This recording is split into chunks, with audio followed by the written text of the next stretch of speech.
am ddiwrnod bendigedig. Diwrnod perffaith am antur trwy'r jwngl. Le ma nhw? Edrychwch. Sbienddrych. Rydych chi'n defnyddio rhain i wneud I bethau pell I ffwrdd ymddangos yn agos.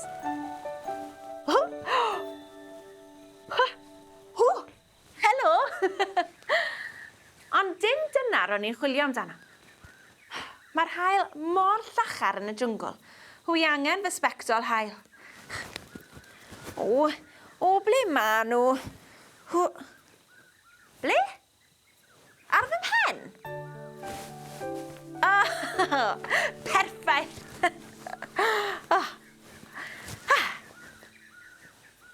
Hei, mae'r sbienddrych yma'n fatgoffa I o stori. Hoffech chi eich clywed hi? O'r gorau. Dwi'n caru adrodd stori.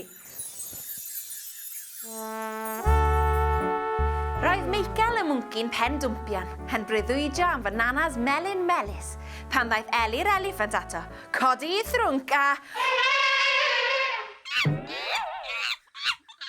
Pam wyt ti'n cysgu a hithen ganol dydd? Gofynodd Eli. Does dim ger i'w wneud, atebodd Michael yn flynedig. Dwi am fynd am dro I ddod o hyd I gynhwysion blasus i'r caffi, gan ddefnyddio fy sbienddrych newydd, meddai Eli. Mae gen I rai I ti hefyd. Doedd Michael ddim eisiau mynd am dro. Roedd yn well ganddo ddiogi dan y goeden. Ond oedd Eli, oedd yn eliffant penderfynol iawn, ddim am dderbyn na fel ateb, ac I ffwrdd â nhw.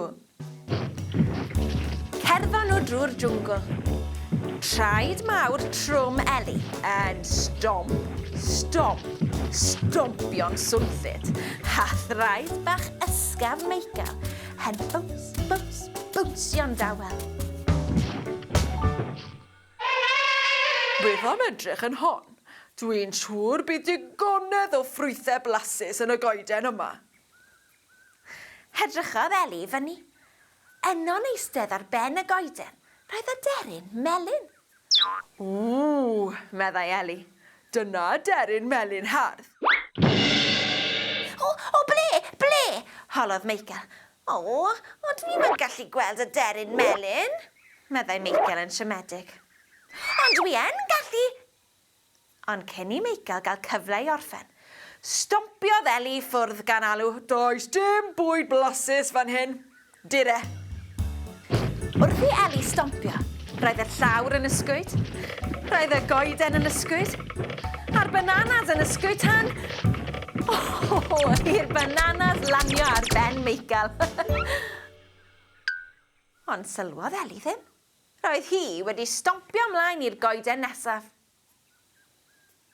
Edrychodd Eli fyny. Yno'n eistedd ar ben y goeden, roedd Aderyn gwyrdd. Meddai Eli. Dyna Aderyn gwyrdd hardd. Ble? Holodd Michael. Dwi ddim yn gweld Aderyn gwyrdd, meddai Michael yn ddigalon. Ond dwi yn gallu... Ond cyn I Michael gael cyfle I orffen, stompiodd Eli ffwrdd gan alw. Does dim bwyd blasus fan hyn. Dire. Ac wrth I Eli stompio, roedd y llawr yn ysgwyd, roedd y goeden yn ysgwyd, ac roedd y cucumbers yn ysgwyd tan i'r cucumbers lanio yng nghlisiau Michael. Ond sylwodd Eli ddim. Roedd hi wedi stompio ymlaen i'r goeden nesaf. Edrychodd Eli fyny. Yno'n eistedd ar ben y goeden, roedd Aderyn oren. Meddai Eli. Dyna Aderyn oren hardd. Ble? Holodd Michael. Dwi ddim yn gweld Aderyn oren, meddai Michael yn ddigalon. Ond dwi yn gallu... Ond cyn I Michael gael cyfle I orffen, stompiodd Eli ffwrdd gan alw. Does dim bwyd blasus fan hyn. Dire. Ac wrth I Eli stompio, roedd y llawr yn ysgwyd, Roedd y goeden yn y sgwt, a'r spaghetti yn y sgwt han. I'r spaghetti lithro lawr at fol Michael. Am siom, a chneidiodd Eli Eliffant. Dwi wedi gweld lot o adar hardd, ond ydw i heb weld unrhyw gynhwysion bwyd blasus. Am lwcus, atebodd Michael. Dwi heb weld unrhyw adar hardd. Cyn i Michael orffen siarad, trodd Eli edrych arno. Roedd hi'n methu credu'r peth. Drych ar yr holl fwydydd blasus rwy ti wedi eu casglu. Chwarddodd Eli. Dwi'n siŵr y gallai greu pryd o fwyd hyfryd i'r caffi gyda'r rhain. Gallu, atebodd Michael. Weles i ddigon o fwyd blasus, ond dim un aderyn. Roedd sŵn dy draed yn ei dychryn i ffwrdd. Stomp, stomp, stomp. Beth am i ni fynd i chwilio eto, meddai Eli. A tro hyn, mi wna i gerdded yn dawel, dawel, dawel. Ac i ffwrdd â nhw unwaith eto.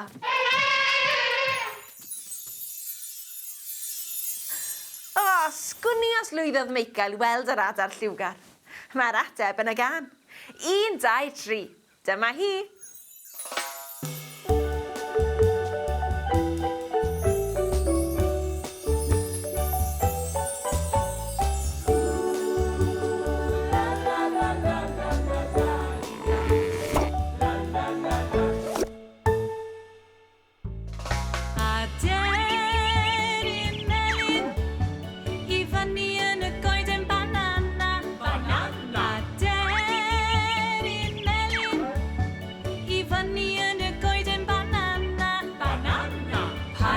Mynd i ffwrdd, paid a fflio ffwrdd, paid a mynd i ffwrdd, paid a fflio ffwrdd, paid a mynd i ffwrdd, paid a fflio ffwrdd, paid a mynd i ffwrdd nawr.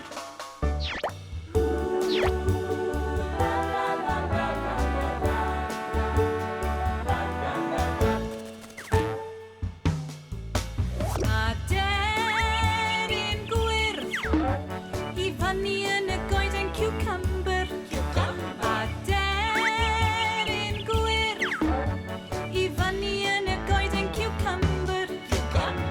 Paid a mynd i ffwrdd, paid a fflio ffwrdd, paid a mynd i ffwrdd, paid a fflio ffwrdd, paid a mynd i ffwrdd, paid a fflio ffwrdd, paid a mynd i ffwrdd nawr.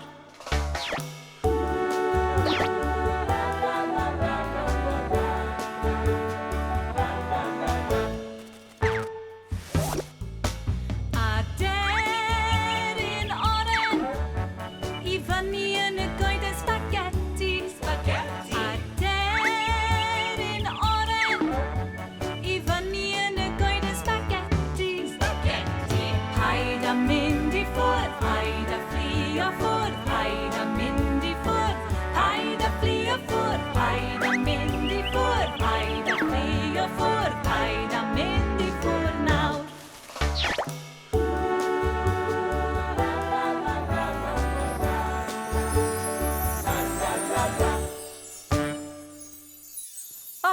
Dwi'n caru canu a dwi'n caru clywed stori. A chi? Gwych. Welech chi eto am stori a chan arall. Hwyl fawr!